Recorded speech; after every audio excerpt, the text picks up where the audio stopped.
შესაძლოა ჩვენ ახლახან ვიხილეთ უკრაინის ომის გამსაზღვრელი მომენტი.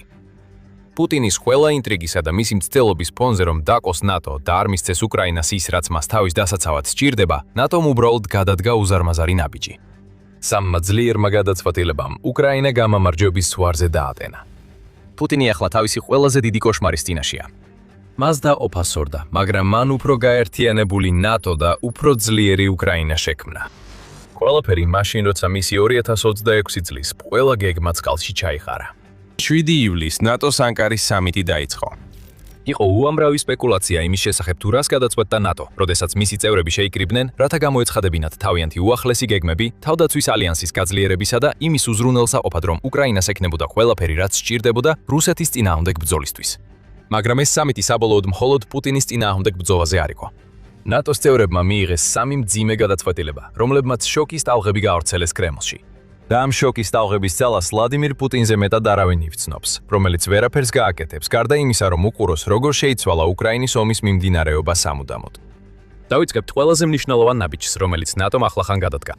უკრაინისთვის მასიური დახმარების ვალდებულების აღება. ანკარიდან ყველაზე დიდი სიახლეა ის, რომ ნატოს ევროპელმა წევრებმა და კანადამ ერთობლივად აიღეს ვალდებულება 2026 წელს უკრაინას დაახლოებით 80 მილიარდი დოლარის სამხედრო დახმარება გაუწიონ. ეს ნაბიჯი სამიტამდე რამდენიმე კვირით ადრე ჭორად ვრცელდებოდა და ნატომ ეს ნაბიჯი მართლაც გადადგა, მაგრამ შემდეგ კიდევ უფრო მასშტაბური გახდა. ნატომ არა მხოლოდ 80 მილიარდი დოლარის გამოყოფა იკისრა 2026 წლისთვის, არამედ განაცხადა, რომ 2027 წელსაც შეინარჩუნებს სამხედრო დახმარების მსგავს დონეს. ეს ნიშნავს, რომ უკრაინამ ანკარადან 2 წლის სამხედრო დახმარების დაპირებით გამოვიდა, რაც ჯამში განსაცვიფრებელ 160 მილიარდ დოლარს შეადგენს. და ეს ყველაფერი მოდის ნატოს 31 წევრი ქვეყნიდან, განსაკუთრებით კი იმით, რომ აშშ ამ პროცესს არ უერთდება. მაგრამ ერთი შენიშვნა, ეს ყველაფერი ახალი თანხა არ არის. კიევ პოსტი აღნიშნავს, რომ 160 მილიარდი დოლარის ვალდებულება დაკავშირებულია 103 მილიარდი დოლარის სესხის მექანიზმთან, რომელიც ევროკავშირმა შექმნა, რათა 2026 და 2027 წლებში უკრაინას დახმარებოდა. თუმცა დამატებითი დაფინანსება მაინც საჭირო იქნება, რადგან არსებული პროგრამები მთლიან თანხას არ ფარავს. ხოლო ერთადერთი ბარიერი ახლა ის არის, რომ ნატო უნდა გადაწყვიტოს, რამდენს გაიღებს მისი თითოეული წევრი ამ მასშტაბური დახმარებისთვის. უკრაინას ეს სჭირდებოდა ალბათ უფრო მეტად ვიდრე თქვენ იცით. ბევრი ითქვა რუსეთის მრავალ ფინანსურ პრობლემაზე, რომელთაც ყველა პუტინის გიჟურმა ომმა გამოიწვია. მართლა ჩვენ რამდენიმე ვიდეო დავუთმეთ იმას, თუ როგორ დგას რუსეთი ფინანსური უბსკრულის ზღვარზე. თუმცა უკრაინაც შორს არის კარგი ეკონომიკური მდგომარეობისგან. ეს არ უნდა იყოს გასაკვირი. 4 წელზე მეტი ხნის ომი ნებისმიერ ერს დაასუსტებდა. მარტის სტატიაში BBC-მ გამოავლინა, რომ უკრაინის მთავრობის ბიუჯეტი 2026 წლისთვის იყო 112 მილიარდი დოლარი, საიდანაც 60 მილიარდი ომის ძალისხმევას ეთმობოდა. უკრაინის მთავარი პრობლემა აქ ის იყო, რომ მის მიერ შედგენილი ბიუჯეტი 45 მილიარდი დოლარის დეფიციტს ტოვებდა. ნატოს ბოლო ნაბიჯი ამ დეფიციტს ფარავს და მეტიც, უკრაინას აძლევს საშუალებას მეტი ყურადღება მიაქცურა მიაქციოს საკუთარ მოსახლეობას და შესაძლოა შექმნას მცირე უსაფრთხოების ბადადი, რომელზეც დაყრდნობაც შეიძლება, თუ ომი 2028 წელს და მის შემდეგაც გაგრძელდება. იმავე თვეში, როდესაც BBC-მ გამოაქვეყნა თავისი ანგარიში, Bloomberg-მა განაცხადა, რომ უკრაინას ივნისის ბოლოსთვის ფული სამოწურვის რისკი ჰქონდა, ხოლო დახმარების შეწყვეტის შესაძლებლობა ერთ-ერთ ყველაზე დიდ რისკ ფაქტორად სახელდებოდა. ეხლა უკვე ვიცით, რომ უკრაინისთვის წყარო არ ამოიწურა. უნგრეთის ვეტო იმ ევროკავშირის სესხზე, რომელიც ადრე ვახსენეთ, ახლა გაქრა, რადგან ვიქტორ ორბანი გადაყენებულია და უკრაინას დროებითი შვება აქვს. სინამდვილეში ეს მხოლოდ დროებითი შვება კი არ არის. უკრაინას 2 წლიანი ვალდებულება აქვს იმ მილიარდობით დოლარზე, რაც ბრძოლისთვის სჭირდება, რადგან ნატომ ყველაზე მკაფიო სიგნალი გაუგზავნა, რომ უკრაინას გრძელვადიან პერსპექტივაში უჭერს მხარს. უკრაინა საკუთარი ფინანსური უბსკრულის ზღვარზე იდგა. ნატომ ახლახან უკრაინა უბსკრულის პირას გადაარჩინა. რუსეთი კვლავ ზღვარზეა და პუტინისთვის დახმარება აღარ იქნება. ჩვენ ვიცით, საით წავა პუტინის აზრები აქედან. რუსეთს სწრაფად უნდა იმოქმედოს, რომ 2026 წლის ვითარება თავის სასარგებლოდ შემოატრიალოს და ამის საუკეთესო გზა არის უკრაინის წინააღმდეგ უფრო მეტი რაკეტის გაშვება, ვიდრე ოდესმე. მაგრამ ეს მოგვიყვანს იმ სამეულის მეორე დარტყმამდე, რომელიც ანკარამ რუსეთს მიაყენა. აშშ უკრაინას მისცემს ლიცენზიას, რომ თავად აწარმოოს პატრიოტის რაკეტები. როდესაც უკრაინის დელეგაცია ანკარაში გაემგზავრა, მათი ყველაზე გადაუდებელი თხოვნა იყო მეტი საჰაერო თავდაცვის რაკეტები. კონკრეტულად უკრაინას სჭირდებოდა პატრიოტის გადამჭრელი რაკეტები, ბევრი. რუსეთის ბალისტიკური რაკეტების საფრთხე ერთ-ერთი მთავარი უპირატესობაა, რაც მას უკრაინაზე აქვს და პატრიოტის გადამჭრელი რაკეტების დეფიციტი რუსეთს აძლევს საშუალებას უფრო მეტი ზიანი მიაყენოს, ვიდრე ოდესმე. მიუხედავად იმისა, რომ ზოგიერთს შეიძლება გაუჩნდეს კითხვა აშშ-ის ერთგულებაზე უკრაინის მიმართ, იმის გათვალისწინებით, რომ ისინი დაფინანსების განცხადებაში არ მონაწილეობდნენ, ტრამპის ადმინისტრაციამ ზუსტად ის მიაწოდა უკრაინას, რაც სჭირდებოდა. აშშ არ აგზავნის მეტ პატრიოტის რაკეტას. ის უკრაინას ბევრად უფრო ღირებულ შესაძლებლობას აძლევს თავად აწარმოოს ეს რაკეტები.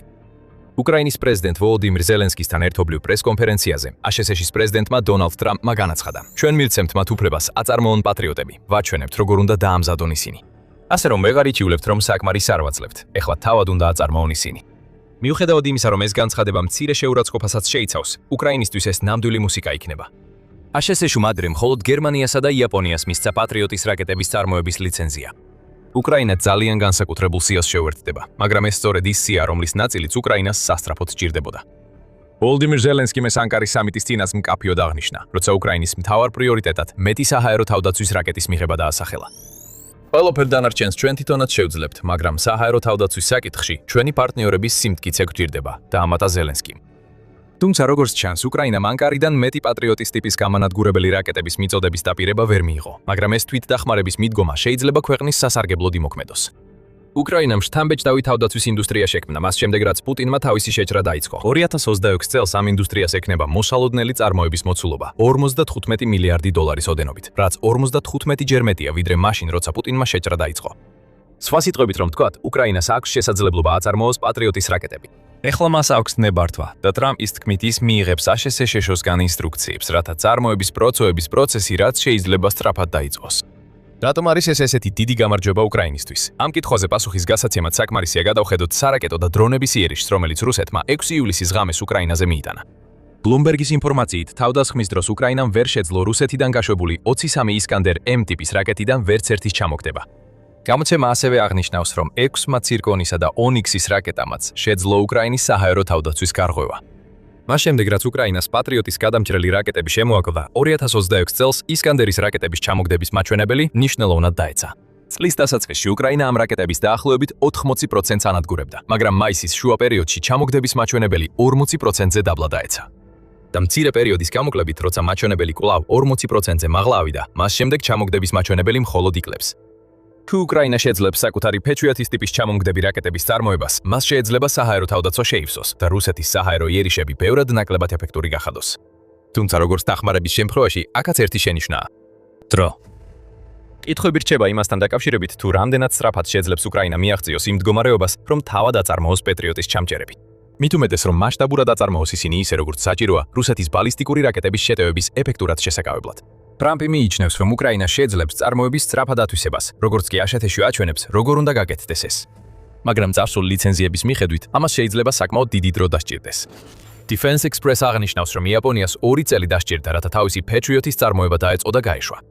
როგორც ჩანს, გერმანია თავის პირველ Patriot-ის რაკეტებს 2027 წელს მიაწვდის, ხოლო წარმოების ხაზის შექმნა 2024 წელს დასრულდა.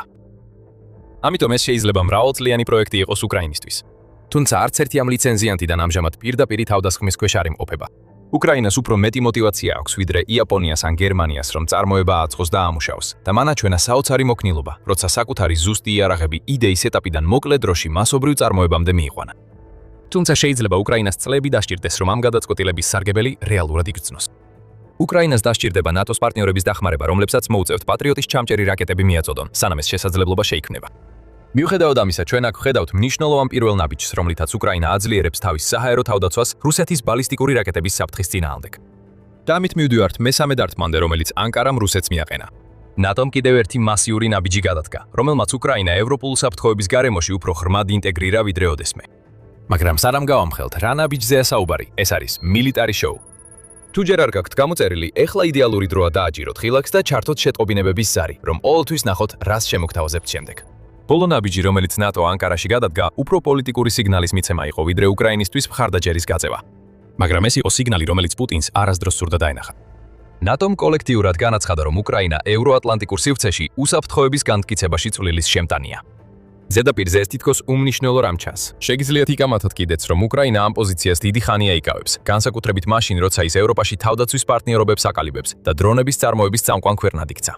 თუმცა სიტყვებს უსაფრთხოების განმტკიცებაში წვლილის შემტანი მნიშვნელობა აქვს. რატომ? ნატო ძალიან ყურადღებით ეკიდება იმენას, რომელსაც იყენებს, და ეს კონკრეტული ტერმინი, როგორც წესი, მხოლოდ მაშინ გამოიყენება, როდესაც ორგანიზაცია აფასებს, შეუძლია თუ არა რომელიმე ქვეყანას გახდეს ნატოს წევრი. რაც ახლახან ნატოსგან ვიხილეთ, ეს არის ყველაზე ძლიერი მინიშნება დღემდე, რომ უკრაინას წევრობისთვის განიხილავენ. ეს არნიშნავს, რომ უკრაინა სწრაფად გახდება ნატოს წევრი. ჯერ კიდევ ბევრი წინააღმდეგობა უკრაინის ნატოში გაწევრიანებასთან დაკავშირებით, განსაკუთრებით მაშინ, როცა ომი რუსეთთან კვლავ გრძელდება. და ეს წინააღმდეგობა ლოგიკურია. თუ უკრაინა ახლა გახდება წევრი, რუსეთის შეჭრა აუცილებლად გამოიწვევს მეხუთე მუხლის ამოქმედებას, რაც ნატოს სხვა წევრებს ჩართავს იმ ომში, რომელიც პუტინმა დაიწყო. წევრობა ახლა ესკალაციაა და ნატო ამას ვერ გარისკავს, რადგან ეს შეიძლება პუტინი უკიდურეს ზომამდე მიიყვანოს. მაინც ამ ტერმინის გამოყენება ძლიერი სიგნალია რუსეთის ლიდერისთვის. ეს ასევე აღიარებაა ვოლოდიმირ ზელენსკის არგუმენტისა უკრაინის ნატოში გაწევრიანების შესახებ, რომელიც მან ანკარის სამიტის წინ წამოაყენა.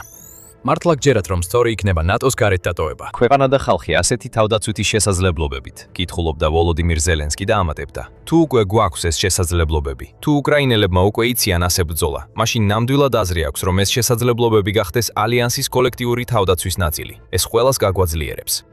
ზელენსკის საფუძვლიანი არგუმენტი აქვს. უკრაინის ძლიერებაზე მეტი საკითხია გასათვალისწინებელი. ნატო ორივე მხარის არგუმენტს აღიარებს, ამიტომ შეგვიძლია ვთქვათ, რომ უკრაინის უსაფრთხოების ხელშემწყობად მოხსენიება ნიშანია იმისა, რომ ომის დასრულების შემდეგ უკრაინას ნატოში გაწევრიანებას განიხილავენ. და პუტინისთვის არანაკლებ შემაშფოთებელია ისიც, რომ ეს სიგნალია იმისა, რომ ნატო თვლის, უკრაინა ამ ომში გამარჯვებული გამოვა, რაც მის წევრობას გზას გაუხსნის. რასაც აქ ვხედავთ, ეს უკრაინის ომის ნამდვილი კარტანტეხი მომენტია. ნატო აქამდე ყველაზე ძლიერ სიგნალებს აგზავნის, რომ უკრაინას გრძელვადიან პერსპექტივაში დაუჭერს მხარს და ამას ერთი მარტივი მიზეზის გამო აქვს მნიშვნელობა. ეს პუტინის სტრატეგიისთვის სახეში სილას ნიშნავს, რადგან მისი მიზანი იყო ნატოს გაყოფა, რათა რუსეთს უკრაინა დაეპყრო. რუსეთის პრეზიდენტს ნატოს მიმართ თავისი სტრატეგია არ დაუმალავს. გაყოფა არის მიზანი. რაც უფრო მეტ განხეთქილებას შექმნის ნატოში, მით უფრო დიდ ხანს სჭირდება ორგანიზაციას გადაწყვეტილების მიღება, რაც პუტინს აძლევს დროს, რომ გააკეთოს ის, რაც სურს. როგორც ჰილი აღნიშნავს, ამ გაყოფის შექმნა პუტინისთვის ასევე ერთადერთ გზად მიიჩნევა, რომლითაც რუსეთს ნამდვილად შეუძლია ნატოს დამარცხება. ტრადიციული სამხედრო თვალსაზრისით, ნატოს სრული ძალა რუსეთს დაამარცხებდა. პირდაპირი ომი, თუმცა შესაძლებელია, შეიძლება რუსეთის დასასრული იყოს. ამიტომ უკეთესია ნატოს დასასრული ძალის გამოყენებით კი არა, არამედ განხეთქილების თესლის დათესვით სცადო. უკრაინის მხარდაჭერა დიდი ხანია ერთ-ერთი ასეთი თესლია.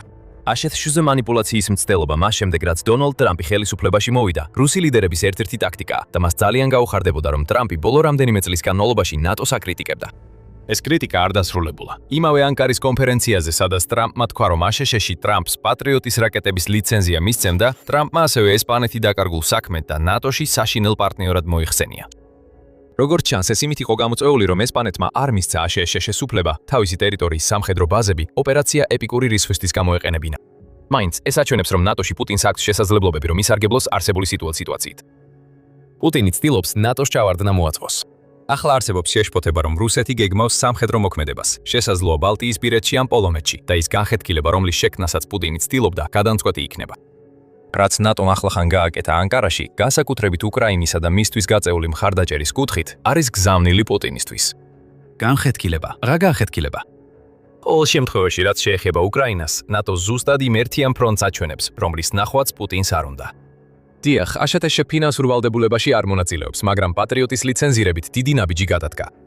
და ის შესაძლებლობა, რომ უკრაინა მომავალში ნატოს წევრი გახდეს, პუტინის გეგმებისთვის დამანგრეველია, რადგან ის ცდილობს ნატოს წევრები დაყოს და უკრაინა იზოლაციაში მოაქციოს. პუტინის ყველაზე კარგად დაგეგმილი გეგმებიც კი ჩაიშალა. ნატომ მნიშვნელოვანი პოლიტიკური სიგნალები გააგზავნა, განსაკუთრებით პატრიოტის შეთანხმებით, რაც აჩვენებს, რომ უკრაინამ ნატოში საკმარისი პატივისცემა დაიმსახურა, რომ მას მთავარ პარტნიორად მოექცნენ.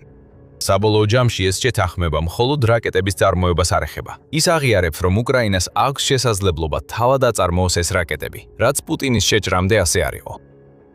პუტინი ამ ყველაფრით უკმაყოფილოა და თუ ამის დასამტკიცებლად ნიშნები გჭირდებათ, უბრალოდ უნდა მოусმინოთ, რას ამბობს მისი კრემლის რუპორი ანკარის შემდეგ. რუსეთის საგარეო საქმეთა სამინისტროს წარმომადგენელმა მარია ზახაროვამ უკვე ანკარის შედეგებსა და ნატოს მიერ მიღებულ გადაწყვეტილებებს კატასტროფული და უპასუხისმგებლო უწოდა. ეს ძლიერი დაგმობა არ არის, ეს კრემლის პანიკაა, რომელსაც ხმა მიეცა. რა თქმა უნდა, ეს კატასტროფულია რუსეთისთვის. ნატომ უკრაინას გამარჯვების გასაღები გადასცა, რადგან უზრუნველყო მისი დაფინანსება მინიმუმ მომდევნო 2 წლის განმავლობაში, ყველაფერთან ერთად. ნატოს გენერალურმა მდივანმა მარკ რუტემ ასევე მკაცრად გააკრიტიკა რუსეთის მტკიცებები იმის შესახებ, რომ ნატო იშლება იმ შიდა დებატების გამო, რასაც რუსეთის დაყოფის ტაქტიკა იწვევს. რუტე ამბობს, რომ დებატი სისუსტის ნიშანი არ არის. დებატები ხდება ფუნქციონირებადი დემოკრატიებში, რაზეც პუტინს არაფერი ეწოდინება. მაგრამ ის, რაც ანკარის შემდეგ რუსეთი ნამდვილად შეაშინა, არის ის, რომ მან ნატოს პოლიტიკაში ცვლილება დაინახა. ანკარაში ნატომ რუსეთს უთხრა, რომ ის აღარ ცდილობს უკრაინაში კრიზისის მართვას. ნატო აფინანსებს უკრაინის გამარჯვებას, რომელიც მისი აზრით გარდაუვალი გახდა, რადგან რუსეთის არმია სუსტდება და პუტინი თავის ქვეყანას ეკონომიკური განადგურებისკენ კიდევ უფრო წაიყვანს. ეს ომში გადარჩენაზე არ არის, ეს გამარჯვებაზეა. ნატო მის რაც კრიზისული სიტუაცია იყო, გადააქცია შესაძლებლობად, რათა ერთხელ და სამუდამოდ დაასრულოს რუსეთის აგრესია. ამ ყველაფრიდან არაფერი წარიმართა პუტინის გეგმის მიხედვით. მან აშშ-ის განცხადებები, რომ ევროპაში თავდაცვის ძალების შემცირებას აპირებს, დადებითად შეაფასა. მაგრამ ამის დაცლად მან მიიღო ნატოს ევროპელი წევრებისა და კანადის ვალდებულება, რომ ისინი უკრაინას უფრო ძლიერად დაუჭერენ მხარს ვიდრე ადრე და ამ პროცესში თავადაც რუსეთის უფრო ძლიერ მოწინააღმდეგეებად იქცევიან, ვიდრე იყვნენ მანამდე, სანამ პუტინი უკრაინაში შეიჭრებოდა. ამ ყველაფერში არის ელემენტი იმისა, რომ ევროპა აშშ-სგან გარკვეულწილად დამოუკიდებლდება. კამათი შეიძლება უსასრულოდ გაგრძელდეს, იმაზე კარგია ეს თუ ცუდი, მაგრამ ერთი რამ, რასაც ეს დამოუკიდებლობა ნიშნავს, არის ის, რომ ევროპამ როგორც კოლექტივმა უნდა გაძლიერდეს. ისევ იგივე ევროპა, რომელიც რუსეთისთვის ბევრად უფრო პირდაპირი საფრთხეა, უბრალოდ გეოგრაფიული სიახლოვის გამო ვიდრე აშშ-ო. განსაკუთრებით დახმარების ვალდებულება აჩვენებს, რომ ევროპა ავლენს თავის ეკონომიკურ ძალას და ეს ძალა ჯერ კიდევ შორს არის თავისი სრული პოტენციალის გამოყენებისკენ. ეს პუტინისთვის შემაშფოთებელია, რადგან მან უკვე მაქსიმალურად დაძაბა რუსეთის ფინანსური რესურსები. და რაც კიდევ უფრო უარესია რუსეთის ლიდერისთვის, უკრაინის მხარდაჭერა ერთმხრივი პროცესი არ არის. ეს ინტეგრაცია, უკრაინა ნატოსთვის ისეთივე ღირებული თავდაცვის პარტნიორია, როგორც ნატო უკრაინისთვის, განსაკუთრებით დრონეს საბულიში, ბის საკითხში. ნატოს გეგმა უზრუნველყოს, რომ უკრაინა დღეს გაიმარჯვებს, რათა ნატომ ხვალ უფრო დიდი საფრთხე შეუქმნას რუსეთს. ნატოს წევრებმა უკვე აღიარეს ვალდებულება, რომ 2035 წლისთვის ყოველწლიურად მთლიანი შიდა პროდუქტის 5% თავდაცვაზე დახარჯონ. ჩვენ ვხედავთ, რომ თავდაცვის შეთანხმებები იდება მთელ ევროპაში, რომელთა მრავალი უკრაინასაც ეხება.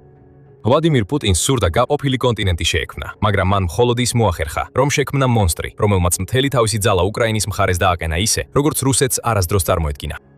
რუსეთი, როგორც ჩანს, მოულოდნელობის წინაშე აღმოჩნდა ანკარის სამიტის შემდეგ.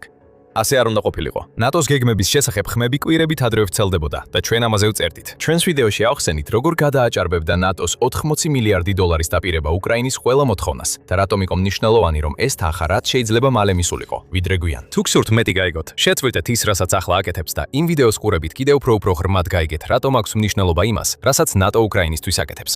თუ მოგეწონათ ეს ვიდეო, გამოიწერეთ, რომ არ გამოგჩეთ The Military Show სხვა ვიდეოები და ჩვენი ანალიზი უკრაინის ომში ბოლო მოვლენებზე. მადლობა ყურებისთვის.